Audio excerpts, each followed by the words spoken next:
It's another loss for Steve Clarke. It's 1 win out of 15. And dare I remind you, that came against Gibraltar.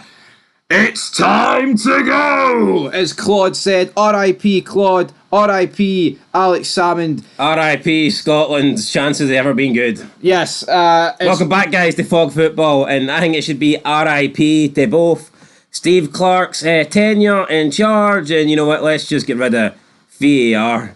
Rest in peace. R.I.P. to the VAR. Because I am absolutely sick of this, man, right? Never enough in that. Did Adams look... Did he maybe have a toenail clipping offside? I mean, potentially. But this needs to go. I never wanted VAR in football. And you know what? I could almost accept it if it got every decision right. But it doesn't. Even the lines, right? And I'll accept that this one probably was marginally off. But I've seen games where I don't think the lines are getting it right. And I'm not happy. I'm not content sitting here. It kills... This isn't football. Oh, you're sitting here 4 minutes after. Oh, is it going to be given? Is it not going to be given? Michael Stewart on the verge of greeting. I'm on the verge of breaking down because the game just depressed me. But at least before VAR and goal line technology, I think it created controversy and you could accept it, man. See, the referee got that wrong, but you know what? It's hard to tell. The linesman got that wrong, but it's hard to tell. There's no excuse before. And this wasn't necessarily wrong, as you touched on, but...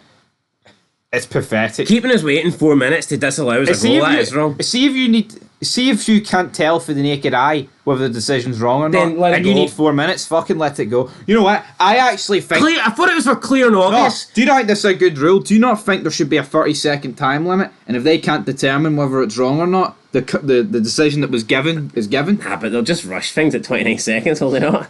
Just make it up, flip a coin or something. That's well. You know, I mean, it is what it is. It's what it is. As to starting 11, I mean, it was alright. I would have dropped McTominay in and took off McLean for Ryan Gold, but... No, but hold on. See the fact that we need lines, I think that's showing it's went too far. See if something is offside, the naked eye should tell you. Yep. See once you need to bring out lines to see if something's offside, that to me, that's level. Yep. If you need a line to spot if somebody's off or not, then that's level to me. Yeah, no, totally. Whatever happened to giving the attacker the benefit of the doubt? Yeah, no, just to sum it up, Scotland are in the longest winless run in their competitive history. 9 games, 3 draws, and 6 defeats. And that's why I point out that does include spells under Craig Levein, George Burley, Bertie Fotes, guys like that. I don't care who. I mean, no, I'm about to hear it now, man. He has to go. He has to walk. No, my point is we've had some really bad managers over the years, and they've not went this long. These international breaks, man, are depressing enough without Clarke ball, because Clarke ball is absolutely soul destroying, man, to say the least. Not good enough. The car alarms are going off. I thought somebody was stealing my Mercedes there. It's alright. That's alright. It's just the Ferrari they've took, but I'll claim that back. Don't worry. Aye, cash back. But seriousness, man, I think someone needs to take the bottle away. Seriousness, I think someone needs to send in a wee super chat to Fog Football. I think someone needs to take the bottle away for Steve Clarke. The bottle? Aye. No, he's lost the fucking plot, man. He's holding on to that thing. No, see these arse like tight grip. We're playing well. I'm sorry. See when you're in runs that are history breaking for the wrong reasons, you need to pick up results and you need to win. This we played well. It doesn't work. No, see Stephen Naismith. He's gone. He's long gone, right? But say, well, I can't even remember what his last game was, but it was against St Mirren. Yeah, but I mean, come on. Nah, I know, but. That during Hearts were garbage. The best Hearts played was that game against Rangers. And it's down to you. Would you sack Steve Clarke right now? Aye. No. What? I'd give him the World Cup qualification campaign. That's bogging. I think he deserves that. No, he deserves fuck all. No, I believe it or not, I've actually more faith in after the last 3 games than I did after the Euros. After the last Euros, I thought he should have walked. But I tell you what, I think we played better the last 3 games. And I enjoy the fact that he started Doak tonight. Surprise, motherfucker. I thought Ben Doak was really good. So, yeah, no, that actually does surprise me. But then again, you've still got Kenny McLean in there and Grant Hanley. So Jesus Christ, Clarke, you're the El Shirelki. Honestly, I thought John Souttar was really good today. Yep. I thought John Souttar massively underrated, man. Gets a hard time at Scotland, gets a hard time at Rangers. For me, he is is he the best defender in both of those? I'd say so. For me, I think John Souttar's the best centre back Scotland's got. I think he's the best centre back. Couldn't get to the Euros though. No, but that was a joke. That was a joke. I actually defended Clarke on that. Well, I think. But you know what? Looking back, any team that's got Grant Hanley ahead of you, there's got to be question marks, man. You don't think John Souttar should have been? He's not good enough to go to the Euros. He was making a lot of mistakes last year, so I kind of defended it. But fuck Clarke, I'm not defending him anymore. Well, at this point in time, he is the best defender Scotland have. He has to be. He's got to be, injuries and all that shit. Anyway, Ralston, just there, isn't he? Let's talk about the game first, right? Kicks off. I mean, I thought we were alright.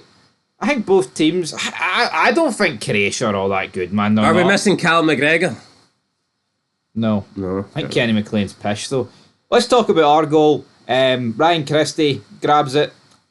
It's jammy. I mean, it's an awful clearance for Croatia and it falls straight into the path of Christie. He shoots. Guy tries to clear it off the line, puts it in the back of his own net. But here, Christie goal.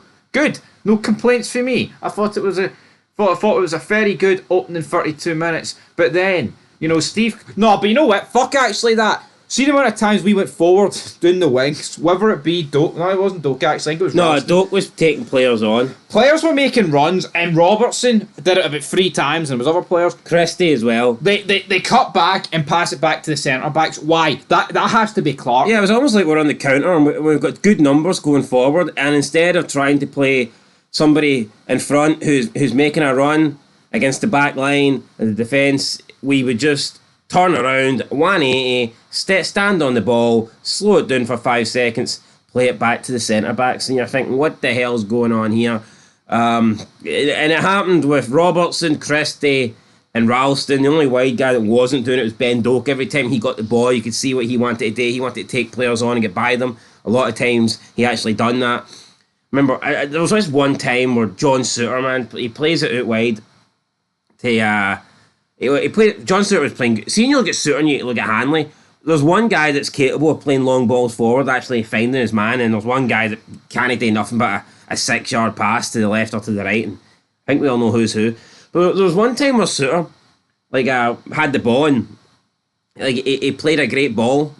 It was like, well, no, maybe not a great ball. He played like a decent length ball up to somebody up front, and I think then they passed it to Ralston, and Souttar made this run into this big charge into the Croatia midfield, and he was begging for the ball, and Ralston just passed it back to Hanley. And I was like, what are you doing now? Yeah, and you know what? Let's talk about the Croatia goal. So Perisic, I mean, I thought it was good play for Croatia, right? But he finds Matanovic, who places it bottom left-hand corner, right? Anthony Ralston, for me, has to... He switched off. If he switched on, he clears this. This was like FC25 when you can't get a hold of your guy to control it. And before him, you're just doing that. You just dealt it. I don't give a shite, man, if this was bloody Prime Ali McCoist. Whoever this is at the back post has to clear this. Yeah, hey, let's say just go past him. Yeah, I didn't like that for Ralston, but I'll tell you the way, other than that, he wasn't any worse than Robertson. Aye, Robertson was gash. So, just to give away I thought, I'm not even fussed. I do think the second half of the game got away from us until we went behind, then we started looking good again. Which, yeah, I wouldn't surprised if that's Steve Clarke at half time. Steve Clarke to a Here, guys, actually, no, it'll start alright, we've got a draw, let's just hold on to that. So, second half, the game's getting away from us. He only made 2 substitutions in a team that was tiring. Yeah. No, again, why is Lyndon Dykes starting up front? The guy's been pish for a while now. Yeah. Birmingham, League One, fucking Nisbet, right, is in the best form he's been in recent years. Aberdeen, top of the league, right? Things like that. Devlin, why not start him over Ralston, right? What bothers me, I don't think Ralston was that bad, man. I get what you're saying, start Devlin, but I can't say we lost the game because of Ralston, even though I think he could have done more for the opening goal. And you know what? I said before Greg Taylor got injured, I'd have started him over Robertson. But obviously, is what it is. What bothers me is he only makes 2 subs. He waits until the 77th minute to do so. And our most exciting player, in terms of attack, was Ben Doak. And then he's bringing on another exciting player in attack Ryan Gauld, but instead of having both of them on at the same time, we can't be doing that. So Doak's the guy that comes off for Gauld. Can we not see Doak and Gauld on the pitch at the same time? No. I mean, we are getting beat here. We need a goal. Luka Modric. Likelihood is losing this game probably relegates us. Yeah. It is what it is, because we probably will lose to Portugal. And if Poland pick up anything over their 2 games, then it's going to be very tough for us. I'd say I'd say we're relegated, man. Unless we pull off. What we need now is essentially, we can't catch Croatia, in my opinion. We need Poland to not pick up a win in the next 2 games, and then we need to win our last 2. Yeah. We need to beat Croatia at Hampden. We need to go to Poland and beat them, which could happen, but even then, 6 points might not be enough to keep you off the bottom of the table. And let's be honest, right? We got handed a really easy League A. Oh, aye. Portugal, Croatia, and this Poland. looks more like a Group B, if you ask me. Yeah, and we've the arses went. As for the goal, Modric finds Perisic, hits it on the volley. Craig Gordon, really good save. Falls to Kramovic. Grant Hanley just fucking lets him head it in. Yeah, and Grant Hanley Could close him down, or jump on the line. Doesn't either, just lets it go past him. He has to close him down. He's a fucking donkey, is what he is. A player of Kramovic's quality, man. Grant Hanley just standing there, you're still leaving a pretty open net. Obviously, Craig Gordon's been taken out of the game for that save that he made. So it's like, if you give Kramovic a free header, they've got the ability to place it in the top corner where you can't reach. So therefore, you have to try and close him down. You have to narrow the gap, and if you can't get a block on it, at least try and put his header under pressure. See, when you just stand on the goal, that's not going to work. No, never going to work in a million years, and I don't understand this. Like, Hanley's normally a guy that is known for getting stuck in, and he just stood there. Especially with a header, like Kramer is just going to place it. Yep. That's exactly what he did. After this, there was a lot of counter-attacks. Christie, he was offside, right, but he should score it. Wasn't given offside, though. Yeah, but far. I didn't think there was far for some reason, but Christie was off. We quickly found out there was far. McTominay had a few shots. But overall, man, it's like you get that goal at the end. I mean, Kenny McLean does like a rainbow flick, scorpion kick manoeuvre, falls into the path of Adams, who tackles the guy. Guy tackles it into his own net, 2 each, offside. Shite jobby. And Che Adams, I believe, has got 2 goals in 20 games. And considering he starts most games or gets like 45 minutes in other games, that's unacceptable, man. I don't know what. I know we will arse like big Lawrence Shankland at the end of the day. But seeing he plays for Scotland, man, he gets like 10-minute cameos. See when he's got like 2 goals in 11 games. See if Lawrence Shankland had the amount of game time that Shea Adams has had over the last 20 matches. For me, he's on double figures. Yep. So. Is what it is. Is what it is. And again, I would. Although, you know what? I would imagine that Lyndon Dykes' record isn't that much better than Adams's. But that's not good enough. Seeing a team that doesn't have, well, apart from Doak, seeing a team that, it lacks width and it doesn't really have natural goal scorers because we don't seem to start them, I think we need to be trying Nisbet and Shankland a lot more. I think we need to drop the fetish that Steve Clarke's got for... see Adams, I think Adams and Dykes have a lot about them, but there's a reason why we don't score goals, and I think it's because those 2 are up front. They just miss a boatload of chances. Has Kyogo got any Scottish Grand Prix or something like that? No? He's played too many times for Japan, my friend. Yeah, I know, but he got left at the last squad. Maybe we can cut him a deal or something like that, True, but that's what it is. Kyogo, get you a munchie box tonight or something. Free can of Iron Brew if you change your nationality. Anyway, Steve Clarke's not interested in Iron Brew. He's interested in the alcohol. I'd even take Dessers at this point. Well, let's not get hasty, but overall, guys, we're beat. It's free. I mean, it's awful. There's not much to say. I know, I just wish we had a good striker, though. Quality striker. Yeah, but I look at our striking options, right, and I actually think we've got good options. You know what? You've got Shankland, who's a goal scorer. You've got Shea Adams, who's got to move to Serie A. Looks pretty good. You've got Dykes, who, well, I think Dykes has completely went off the boil. And Nisbet's in really good form. I mean, terrorised Celtic at one point in time in his career. And Ben Doak as well, can play up front. See, I just think it's the way Clarke utilises him. I think that's it. I don't think there's anything else to it. I think if Dykes dyed his hair blonde and we replaced Clarke with Davy Martindale, we'd get the best out of him. Maybe, but we know everyone who gets the number 9 under Davy Martindale turns out to be a drug dealer. So hopefully that doesn't. Anthony Stokes, Jet, to name a few, all drug dealers. Anthony Stokes, currently in prison, Jet, I'm sure, on his way. On his way. In a jet plane. Monte Carlo. And you know what? I think a couple more defeats and Steve Clarke should probably join them because these results just aren't good enough. The criminal. It's been 3 decent performances in my opinion, but at the end of the day, I mean, this would be easier to take had we not been coming off such a horrible run, had we actually had an impressive Euros. But see, when you're coming off like a year of just non-stop bad results and you follow that up with a pathetic Euros where it doesn't even look like you go for it, you basically surrender the Germany game. Next 2 games you're lucky to get a point, and then you go into this. I worry. 3 decent performances doesn't do it for me.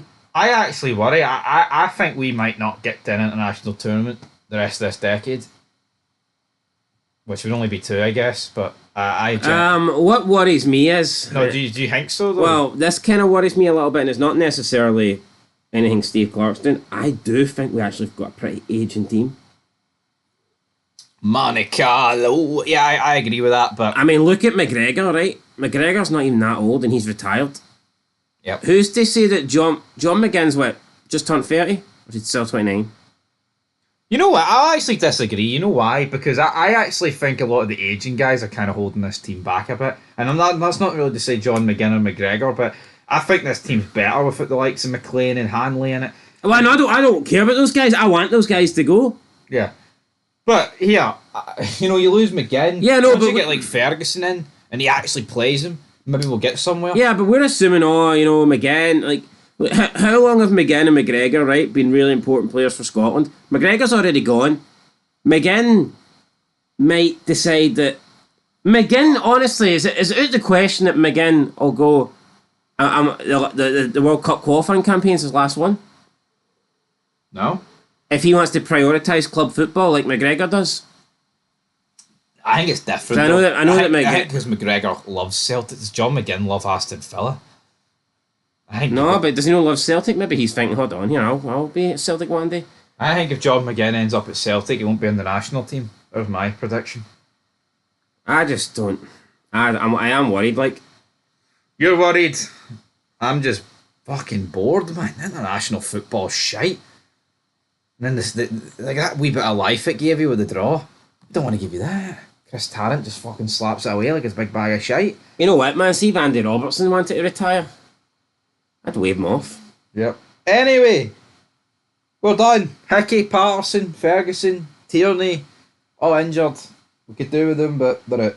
So no, but see, you think about it, right? Yeah, Steve Clarke has qualified for 2 tournaments in a row, but see when you look at the Scotland team that we've had from 2020 to 2024, that's probably the peak team we've got. Yep. See, before then we weren't as strong, and I don't think we'll be as strong as we were in that period of time for a while to be. I agree, but let's just end this, man. International football's depressing. I can't wait to the weekend. The next week, man, you get all the European games and a title decider, title fight match. What a fed we have for you, though, coming possibly later on tonight or tomorrow. Yep. Who is the bigger club in Scotland?